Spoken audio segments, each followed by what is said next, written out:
Иман Акунуулу, жооп берсеңиз, biz жакында жымжырттык мыйзамын кабыл алганбыз да. Саат 10-дон кийин шаарда бардыгы жымжырт болуш керек. А эмне үчүн стройкалар иштеп атат? Эмне үчүн көзөмөлдөбөйсүңөр? Саат 10-дон кийин, түнкү саат 12-де иштеп атышат, 1-де иштеп атышат. Буга ким жооп берет?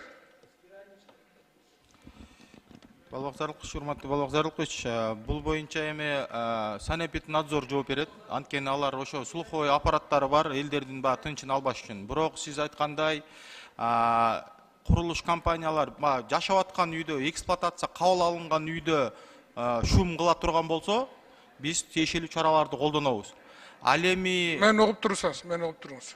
Силер президенттин указын аткарасыңарбы же аткарбайсыңарбы? аткарабыз. Аткарсаңар, саат 12-1-лерде шаардын ичинде машинелер жерди казып атат, стройка цемент алып келип куюп атат.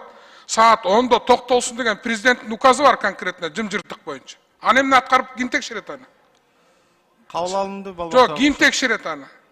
Аны эми Госарстройнадзор текшерет, анан санэпидемстанция текшерет. Сизден өтүнүч ушуну бир карап койгулачы. Себеби президенттин мыйзамы бардыгына текши бирдей аткарылышы керек. Саат 10-до токтош керекпи? Токтош керек. Болду. Тигиники экен, мунуку экен, аныкы экен, тайк экен, бөлөк экен, жээн экен болбойт. Президент кол койдубу, мыйзамбы? Болду, аткарыш керек. Кабыл алынды. Алмазбек Акунжанович, акыркы убактарда министрлердин деми, кээ бир мамлекеттик кызматкерлердин деми ылдый басылып калды окшойт. Мыйзамдарды, президентибиз кол койгон мыйзамдарды аткарбай атышат. Бир ошону бир көзөмөлгө алыш керек да. Мыйзамды биз жогорку кеңеш кабыл алып берип, президентке бергенден кийин, президентибиз кол койгондон кийин, мыйзам талык күчү менен аткарылышы керек. Анын мыйзамы тиге өзүнчө, буга өзүнчө жазылбайт, баарына бирдей. Катуу талап менен текшериш керек да.